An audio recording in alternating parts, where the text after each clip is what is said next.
ಇವತ್ತು ನಾನು ನಿಮಗೆ ನನ್ನ ಒಂದು ಲಿಸ್ಟಲ್ಲಿರುವ ಟಾಪ್ 4 ಟೈಮ್ ಟ್ರಾವೆಲ್ ಆಧಾರಿತ ಸಿನಿಮಾಗಳ ಬಗ್ಗೆ ತಿಳಿಸ್ತಾ ಇದ್ದೀನಿ. ಬನ್ನಿ, ಈ ಒಂದು ಲಿಸ್ಟಲ್ಲಿ ಟಾಪ್ 4 ಅಲ್ಲಿ ಇರೋದು ಬನಾರಸ್. ಇದು 2022ರಲ್ಲಿ ರಿಲೀಸ್ ಆದ ನಮ್ಮ ಕನ್ನಡ ಸಿನಿಮಾ. ಈ ಸಿನಿಮಾ ಲವ್ ಸ್ಟೋರಿ ಮತ್ತು ಟೈಮ್ ಟ್ರಾವೆಲ್ ಆಧಾರಿತ ಸಿನಿಮಾ.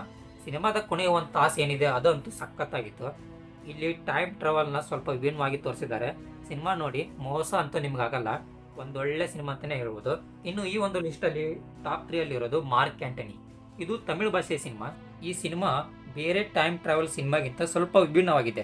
ಯಾಕಂದರೆ ಇಲ್ಲಿ ಟೈಮ್ ಟ್ರಾವೆಲ್ ಒಂದು ಫೋನ್ ಕಾಲ್ ಮುಖಾಂತರ ಮಾಡ್ಬೋದು, ಆದರೆ ನಾವೇ ಟ್ರಾವೆಲ್ ಮಾಡೋಕ್ಕಾಗಲ್ಲ. ಆದರೆ ಆ ಫೋನ್ ಕಾಲ್ ಮುಖಾಂತರ ಪಾಸ್ಟಲ್ಲಿ ಇರೋರ ಜೊತೆ ನಾವು ಮಾತಾಡ್ಬೋದು. ಒಂದೊಳ್ಳೆ ಪ್ರಯತ್ನ ಅಂತಲೇ ಹೇಳ್ಬೋದು. ಈ ಸಿನಿಮಾ ಅಂತೂ ಮಿಸ್ ಮಾಡ್ಕೋಬೇಡಿ, ಸಖತ್ ಎಂಟರ್ಟೈನ್ಮೆಂಟ್ ಮೂವಿ ಅಂತಲೇ ಹೇಳ್ಬೋದು ಇದನ್ನು. ಇನ್ನು ಈ ಒಂದು ಲಿಸ್ಟಲ್ಲಿ 2ನೇ ಸ್ಥಾನದಲ್ಲಿರೋದು ಆದಿಗೆ. ಇದು ಕೂಡ ತಮಿಳು ಸಿನಿಮಾ. ಈ ಸಿನಿಮಾ ಪ್ಯಾರಲಲ್ ಯೂನಿವರ್ಸ್ಗೆ ಟೈಮ್ ಟ್ರಾವೆಲ್ ಮಾಡುವಂಥ ಸಿನಿಮಾ. ಒಂದೊಳ್ಳೆ ಪ್ರಯತ್ನ ಅಂತಲೇ ಹೇಳ್ಬೋದು. ಸ್ಟಾರ್ಟಿಂದ ಎಂಡ್ವರೆಗೂ ಚೂರು ಬೋರ್ಡ್ ಎಲ್ಲ ಎಂಗೇಜಿಂಗ್ ಆಗಿತ್ತು. ಸಿನಿಮಾ ಯಾಕೆ ಇಷ್ಟು ಬೇಗ ಮುಗೀತು ಅಂತಲೇ ಅನಿಸುತ್ತೆ. ಯಾಕಂದರೆ ಅಷ್ಟು ಎಂಗೇಜ್ ಆಗಿ ನಮ್ಮನ್ನು ಕರ್ಕೊಂಡು ಹೋಗುತ್ತೆ ಈ ಮೂವಿ. ನೀವು ಅದೇ ಪಾತ್ರದಲ್ಲಿ ಜೀವಿಸ್ತಿದ್ದಾರೆ ಅಂತಲೇ ಅನಿಸುತ್ತೆ. ಆ ಥರ ಸಿನಿಮಾ ನಿಮ್ಮನ್ನು ಟ್ರಾವೆಲ್ ಮಾಡಿಸುತ್ತಾ ಹೋಗುತ್ತೆ. ಈ ಸಿನಿಮಾದಲ್ಲಿ ನಮ್ಮ RCB 7 ಸರಿ ಕಪ್ ಗೆದ್ದಿದ್ದೀವಿ.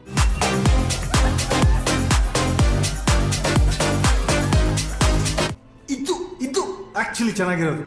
ತುಂಬ ಖುಷಿ ಕೊಡುತ್ತೆ ಅಲ್ವಾ? ಈ ಸಿನಿಮಾ ನೋಡಿ ನಿಮ್ಗಿನ್ನೂ ಜಾಸ್ತಿ ಖುಷಿ ಕೊಡುತ್ತೆ.